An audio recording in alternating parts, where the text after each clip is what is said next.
So dear students, we are learning transformation. It means to change our sentences from one grammatical form to another without altering the sense of the sentence. It is called transformation. तो ये हमारे transformation का third video होने वाला है और इसके पहले वीडियो में मैंने जो डिस्कस किया था वो था कि किस तरह से सिंपल सेंटेंसेस को कंपाउंड सेंटेंस में चेंज करें। आपको सिंपल सेंटेंस का स्ट्रक्चर मालूम है। सिंपल सेंटेंसेस कुछ शब्दों का समूह होता है जिसमें एक फाइनाइट वर्ब होता है, एक सब्जेक्ट एंड एक प्रेडिकेट, और प्रेडिकेट में जो वर्ब होता है वो एक फाइनाइट वर्ब होता है। दूसरा, सिंपल टू कंपाउंड में चेंज करना था, तो कंपाउंड सेंटेंस का जो स्ट्रक्चर है that is two independent clauses combined with the coordinate conjunction, यानी उसमें दो इंडिपेंडेंट स्वतंत्र क्लॉजेस होते हैं जो कि एक कोऑर्डिनेट कंजंक्शन के द्वारा जुड़े होते हैं। तो ये हमने जो इसके पहले वाला वीडियो बनाया था उसमें मैंने डिस्कस किया था और उसी का ये जो है वीडियो है, यानी we will see that how can we change from simple to compound sentences without altering the sense of the sentence. Okay, so अब हम शुरू करते हैं। सो if in your simple sentence we have this preposition in spite of or notwithstanding, अगर आपके simple sentence में इन spite of और notwithstanding जैसे preposition आते हैं, while making compound sentences we will use yet or but coordinating conjunction. I repeat, if you have in spite of and notwithstanding in simple sentence, while making or changing into compound sentences we will use two coordinate conjunction.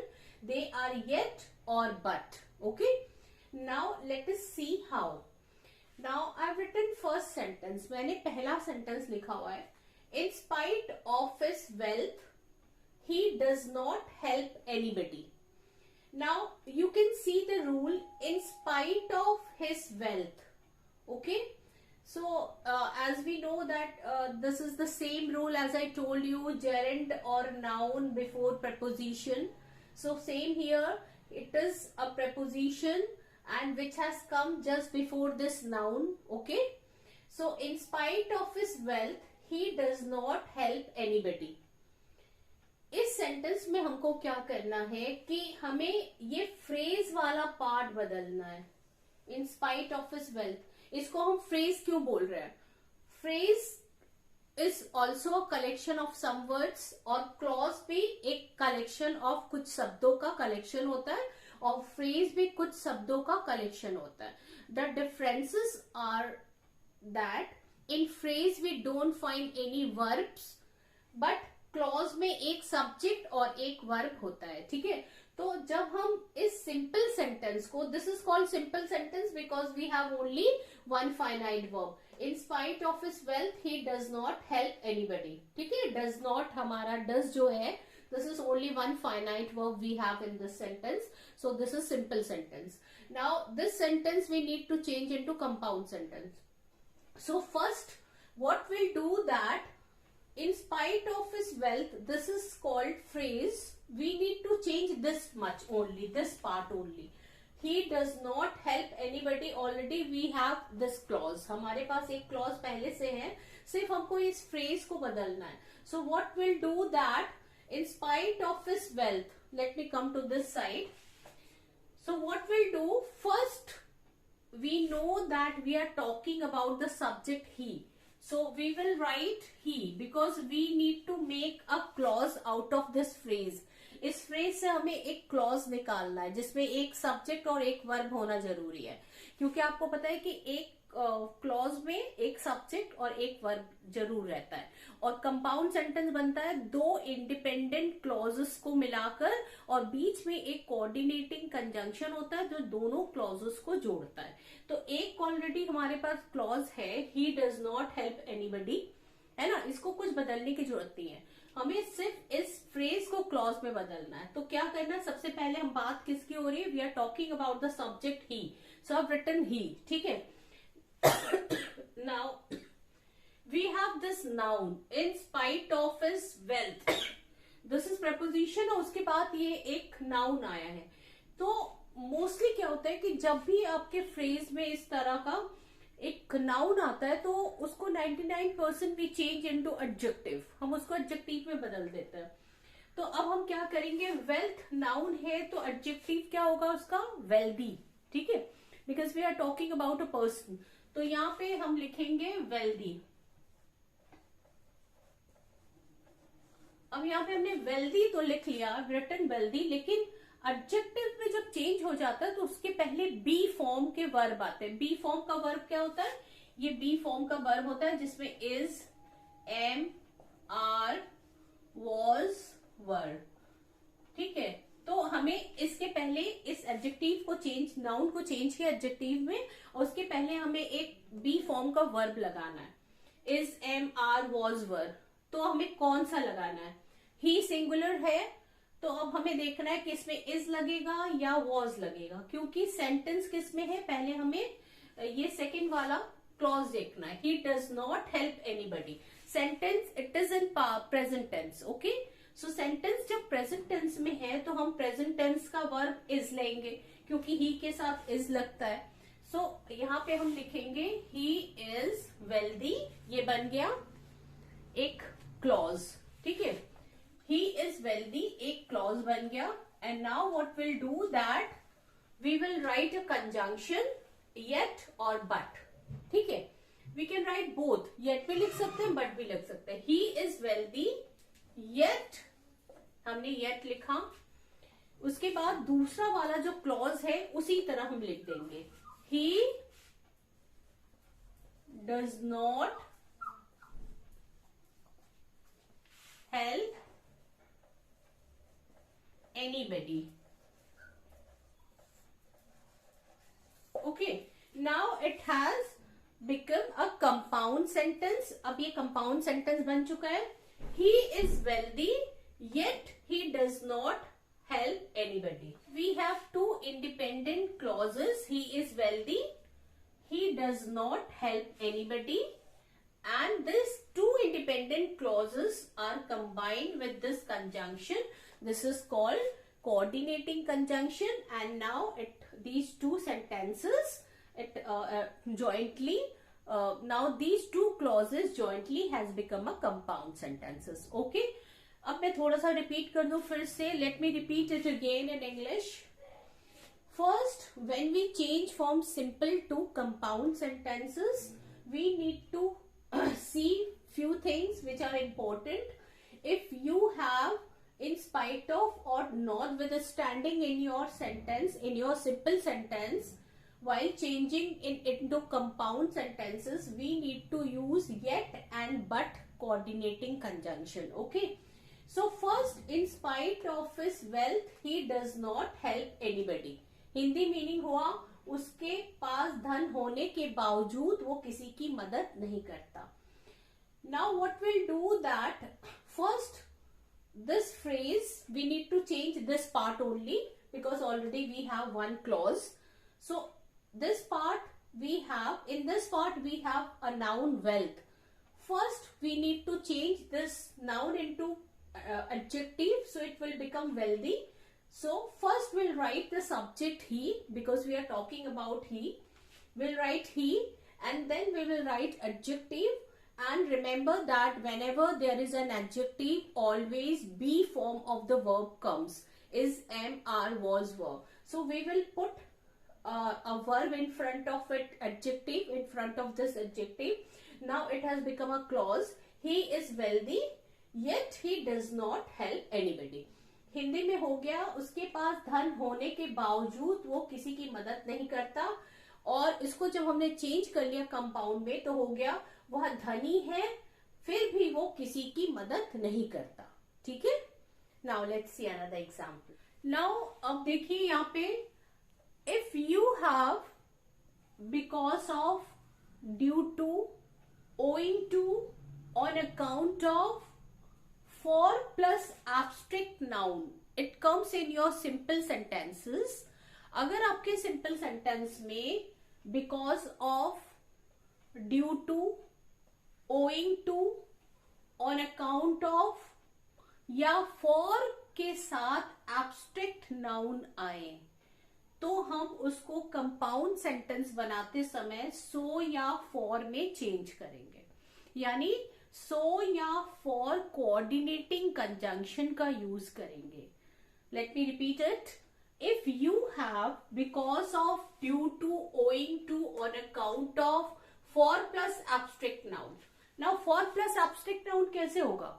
For के साथ abstract noun क्या होता है बताओ? Abstract noun वो noun होता है जिसको हम जो है अपने आंखों से देख नहीं सकते but we can feel. Okay, like honesty, simplicity, innocence, these are called abstract noun. तो जैसे for his simplicity, for his honesty, for his bravery, ये सारे एब्स्ट्रैक्ट नाउन है. ठीक है, जिसको कि हम सिर्फ फील कर सकते हैं, एब्स्ट्रैक्ट नाउन. तो अगर आपके सिंपल सेंटेंस में ये सारी चीजें आते हैं तो कंपाउंड बनाते समय जो कंजंक्शन हम यूज करेंगे that would be so and for. Okay, now let's see the sentence. Due to illness he could not attend the function. अब यहां पे देखो, ड्यू टू इलनेस प्रेपोजिशन के बाद नाउन आया है.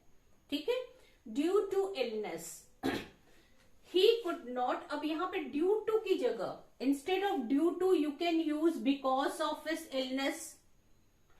due to his illness already है, owing to his illness, on account of his illness, ये सब आ जाएंगे. ये वाला छोड़ देते हैं.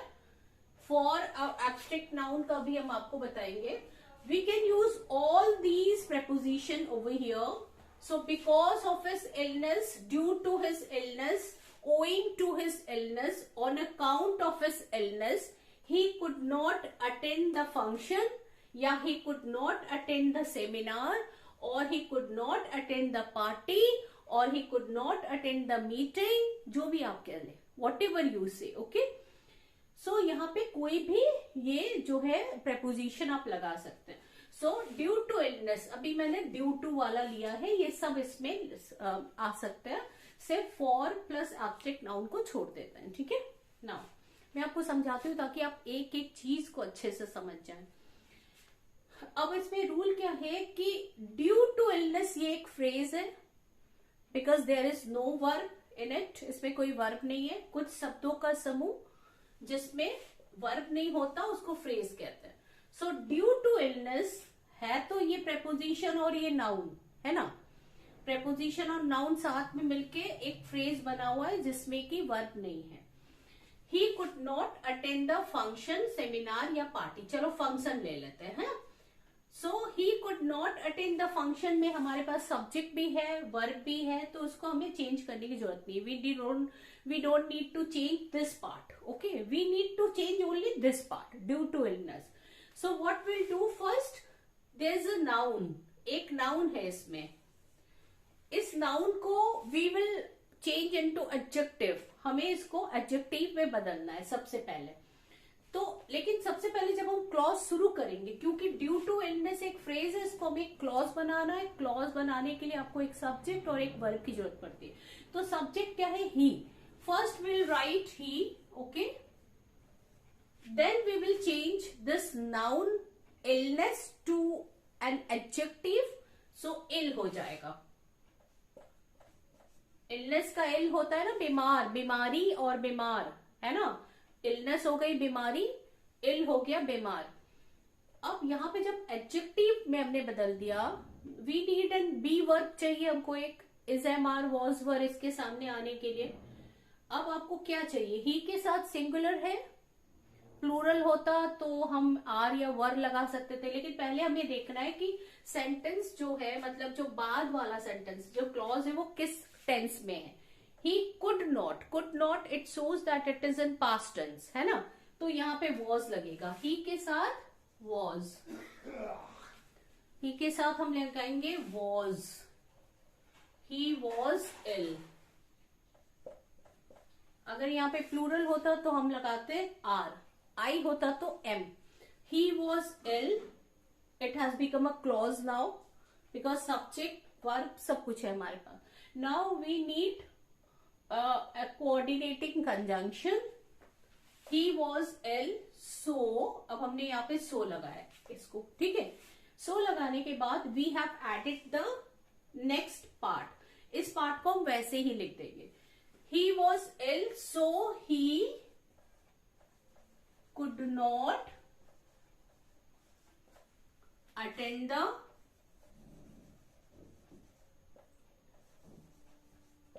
function. Okay, now it has become a compound sentence.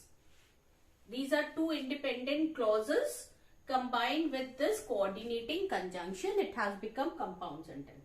अच्छा, for कैसे यूज करें? for यूज करने के लिए बाद ये देखो he was ill, वो ये जो है कारण है और ये परिणाम है. तो अगर हम परिणाम पहले लिखेंगे और कारण बाद में लिखेंगे तब हम फॉर का यूज करते हैं. जैसे he could not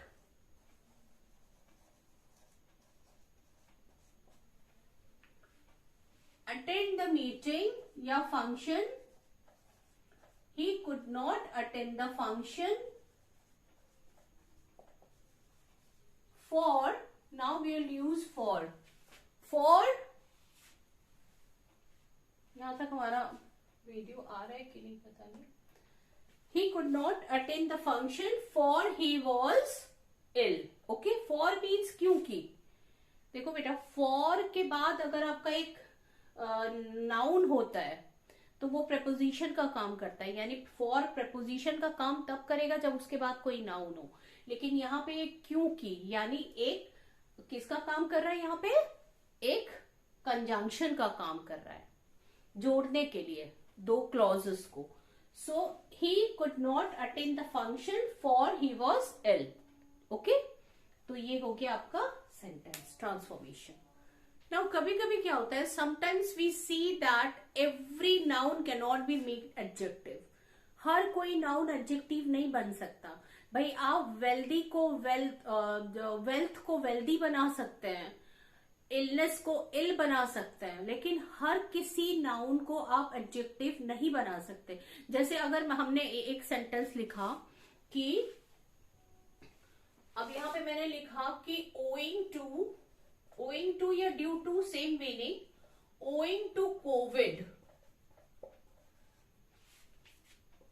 he could not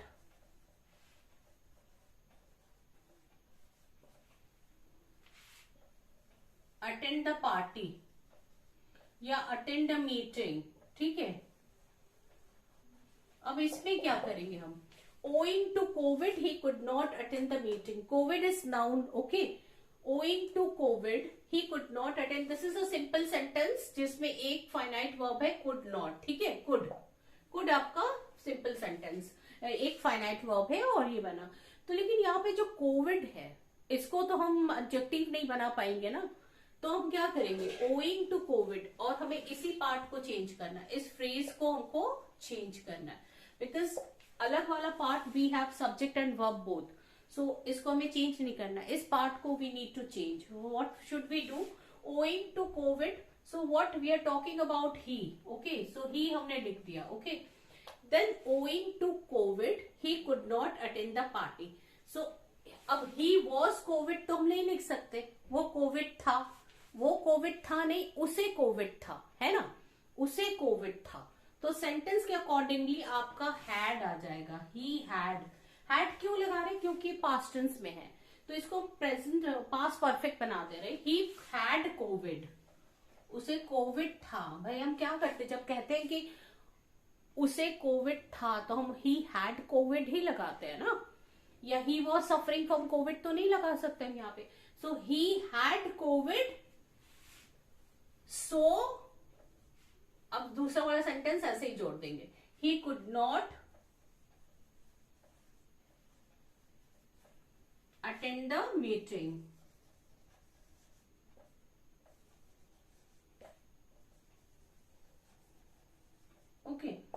लिखने के बाद हमारे पास दो क्लॉजेस होते हैं. Now we have two clauses.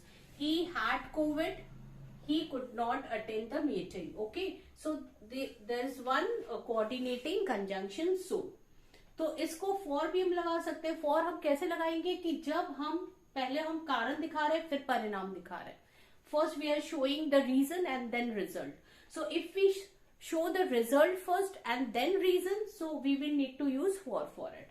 अगर हम लिखते हैं he could not attend the meeting for he had covid, तो हम यहाँ पे for लगाते हैं. for मतलब क्योंकि होता है यहाँ पे. ठीक है, for is not preposition.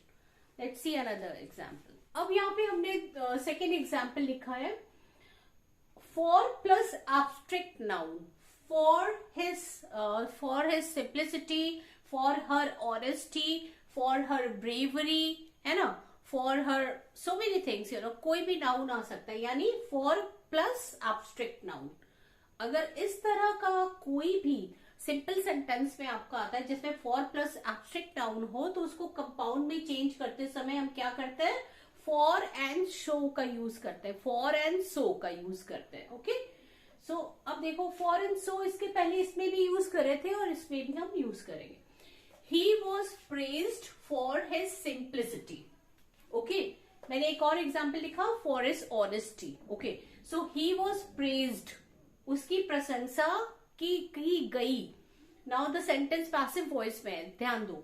He was praised, उसकी प्रशंसा की गई किसके लिए, for his simplicity, उसके simplicity के लिए, यानी उसके सादगी के लिए, या फिर उसकी honesty के लिए. Okay, now what we'll do, इसको दो तरीके से हम कर सकते हैं.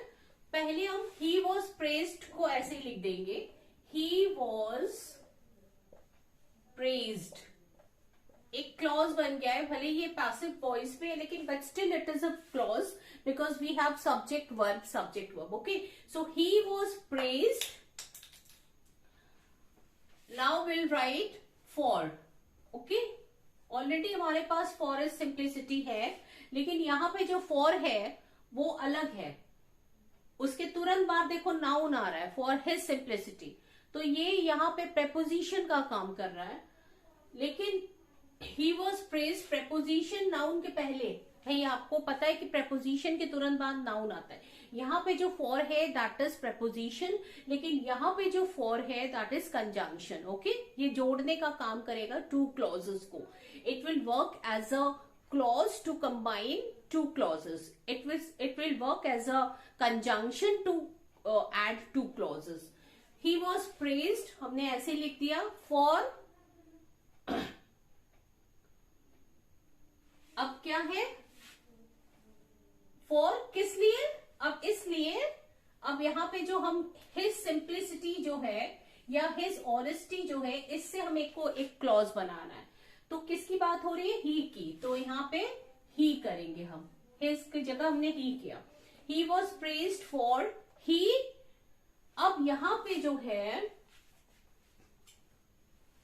चलिए हम ऑनेस्टी को मिटा दे रहे हैं क्योंकि जगह नहीं हो रही है, सिंप्लिसिटी को ही लेते हैं. ठीक है, सिंप्लिसिटी एक नाउन है, इसको हमें एडजेक्टिव बनानी है सिंपल. यहाँ पे हमने सिंपल लिख दिया. अब बीच में हमको एक वर्ब लानी है, तो जब भी आपका एडजेक्टिव बने, नाउन से एडजेक्टिव बने, तो उसके पहले हमें बी फॉर्म के वर्ब आने हैं. आपको पता है is, am, are, was, were. So simple sentence क्या है, he was praised for his simplicity. अब उसकी सिंप्लिसिटी के लिए उसकी प्रशंसा की गई. He was praised for he was. अब यहाँ पे सेंटेंस पास्ट टेंस में है तो हम वॉज लगाएंगे. इसमें आप इज भी लगा सकते हैं क्योंकि उसकी सिंप्लिसिटी तो अब भी है जिसके लिए उसकी प्रशंसा की गई. तो आप चाहे इज लगाए चाहे वॉज लगाए, दोनों सही है इसमें. ही was praised for he was simple. अब यहाँ पे देखो उसकी सादगी के लिए प्रशंसा की गई. ये सिंपल सेंटेंस है. उसकी प्रशंसा की गई क्योंकि, यहाँ पे फॉर क्योंकि वह सिंपल था, मतलब वो सादा था, सिंपल था, है ना. ये सेंटेंस बैठ रहा है. या अगर हम ऑनेस्टी रख दे तो उसकी ईमानदारी के लिए प्रशंसा की गई. उसकी प्रशंसा की गई क्योंकि वो ईमानदार था. ठीक है, ये आपका बन गया सेंटेंस. तो क्या बना? Now let me tell you in English also, because when we have this thing in our simple sentence like for plus abstract noun in simple sentence, like he was praised for his simplicity, what we'll do that first we'll write the sentence like this only, then we will add this conjunction for, and remember that for यहाँ पे preposition है, उसके बाद noun आया है, लेकिन यहाँ पे वो conjunction का काम कर रहा है क्योंकि दो clause को जोड़ रहा है. For he was simple. Now we have written subject, then this noun has become adjective simple, and before this noun we have put a verb. Okay. अब यहाँ पे so कैसे आएगा? So हमने कहा था दो है ना, for plus abstract noun के पहले for या so, इन दो कंजंक्शन से हम जोड़ सकते हैं. तो देखिए so के साथ कैसे जोड़ेंगे. so जोड़ने के लिए क्या होगा, पहले आपको परिणाम लिखना है, और उस इसमें देखो he was praised, he was praised में क्या था, पहले उस परिणाम लिखा, फिर इसका कारण क्या था कि वो सिंपल था. तो यहाँ पे पहले हम कारण लिखेंगे फिर परिणाम लिखेंगे. देखियो, तो it would become like this that he was simple, so he was praised. ठीक है, ये आपका सेंटेंस कंपाउंड बन गया. ठीक है. अच्छा, एक और रूल है जिसको मैं बता दूं जल्दी से. नाउ इस एग्जाम्पल को थोड़ा ध्यान से देखिए, जस्ट पे see carefully what I am writing on the board. If you have in your simple sentence main verb plus 2 + V1, यानी आपके सेंटेंस में मेन वर्ब के साथ 2 + V1 आए. 2 + V1 क्या होता है? This is infinitive. Infinitive to go, to eat, to live, to play, है ना, खाने के लिए, जाने के लिए, टू गो, टू ईट, है ना. तो ये इन्फिनेटिव क्या होता है? ये नॉन फाइनाइट वर्ब होता है. 3 नॉन फाइनाइट वर्ब होते हैं, मैंने आपको बताया, जेरेंट, पार्टिसिपल और infinitive. So this is infinitive. Okay. So if आपके सेंटेंस में if you have in your simple sentence main verb plus 2 + V1, so when we will change it into compound sentence we need to use the conjunction that is or and otherwise. जब हम इसको change करेंगे compound sentence में, तो याद रखिए दो आपके पास कंजंक्शन है, दैट इज और एंड अदरवाइज, इसको हम यूज करेंगे. ठीक है. सो देखते हैं कैसे. We must eat to live. We must eat to live. Non-finite, infinitive. Okay? मतलब जीने के लिए, हम खाते हैं जीने के लिए. We must eat to live. This is a simple sentence. इसमें एक finite verb है. अब इसमें हम क्या करेंगे, जब चेंज करेंगे तो याद रखिए कि जब कंपाउंड बनाएंगे मेन वर्ब प्लस 2 + V1 आता है आपके पास, to live, तो इसमें हम और या अदरवाइज का यूज करेंगे. So what we'll do, first will right the first part. अब देखो वी मस्ट ईट, इसमें क्या है, सेंटेंस प्लस वर्ब दोनों है. आपका ये मोडल वर्ब है और ये मेन वर्ब है. ठीक है. वी मस्ट ईट, यहां तक आपका एक क्लॉज बन ही रहा है, तो we will write it as it is. We must eat, ये ऐसे रखेंगे.